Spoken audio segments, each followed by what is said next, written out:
Okay, this is leg day. So the first section is going to be the warm-up, 3 movements, 45 seconds of each movement, and 3 rounds through on this one. So you're going to grab a set of weight that, actually you're not grabbing weight yet. This is just your body. You're using your body for these movements.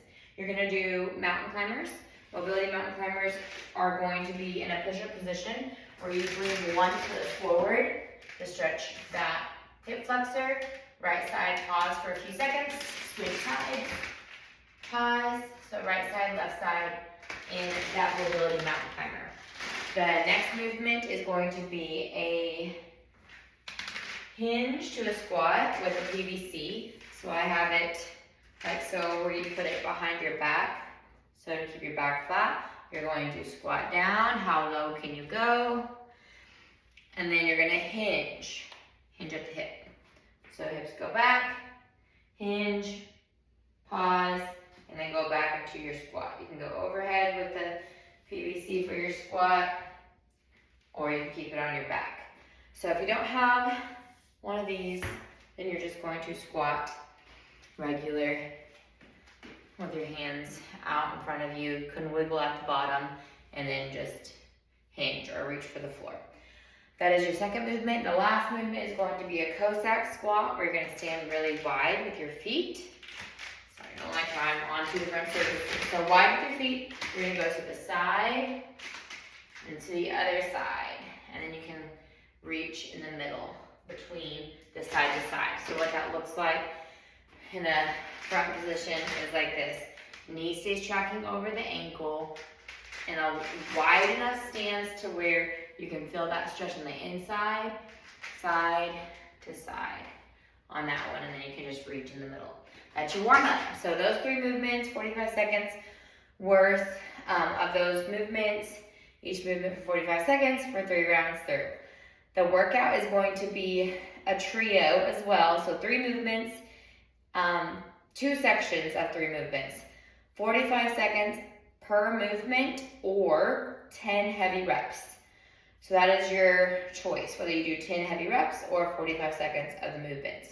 So the first section is going to be 3 movements. The top one is going to be a front rack squat. So you're going to grab a weight that is challenging for you. Hold the dumbbells at your shoulders. You can also have a butt target with a bench behind you or a box.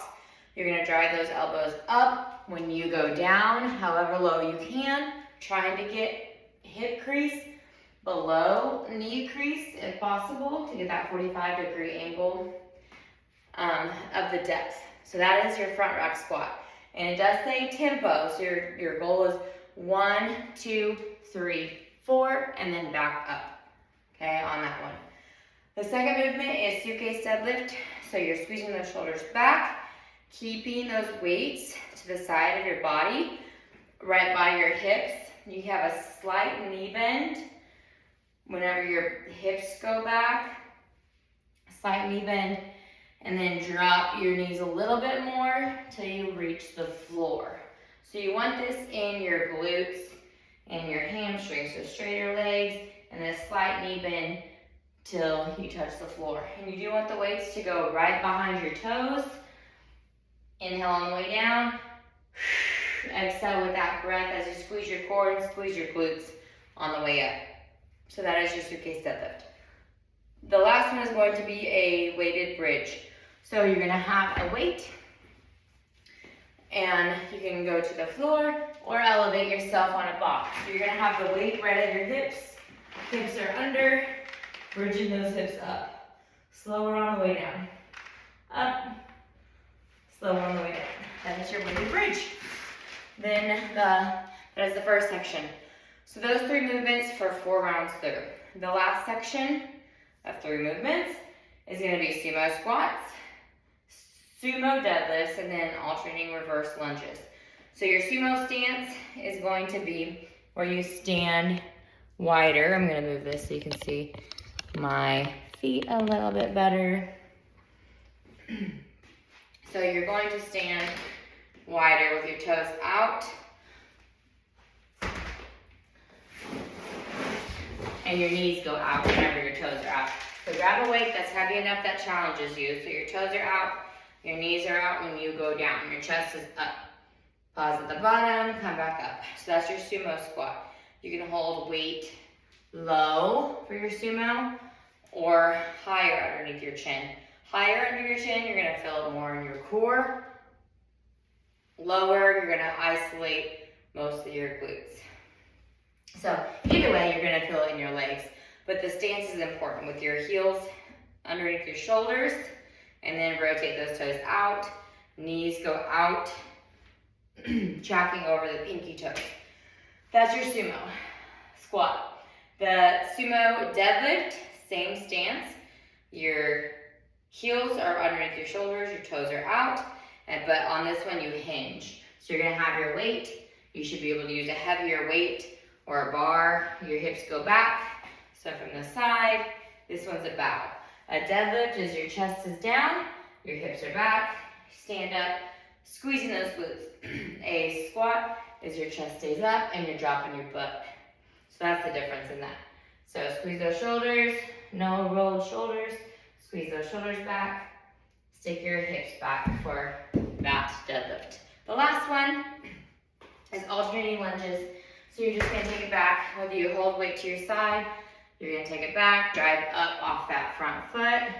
So find a spot on the floor that's not moving in front of you to focus on. Drive off that front foot. So that back leg should be silent.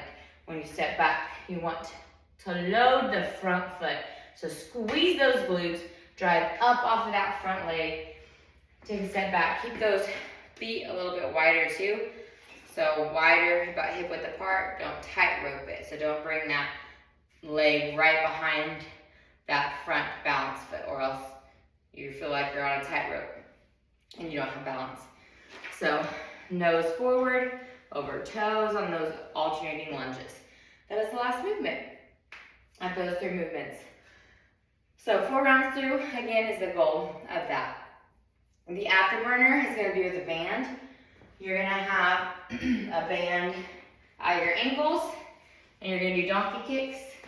You're gonna have the band on the whole time. But these loops, you can hold on to something or be on all fours. So if you're on all fours like so, you're going to kick straight up towards the ceiling, driving up with your heel for 19 and 20, and then switch for 19 and 20 on the other side. Then you're going to do a Russian twist. So you're gonna have a weight, rotate those shoulders, slowly and controlled. Keep that core braced for 45 seconds of that rotation. Then you're gonna do a V-sit hold. So if you can V-sit with your heels slightly off the floor, hold, keep that core tight, just holding that position. The straighter if you straighten your legs out, the more core you're gonna work on that one. So that is the afterburner. You're doing 2 to 3 rounds of those 3 movements. And stretching, you can stretch with your legs straight, reaching for those toes, stretch those hamstrings out. You can do 1 at a time, reaching over. Such a good stretch.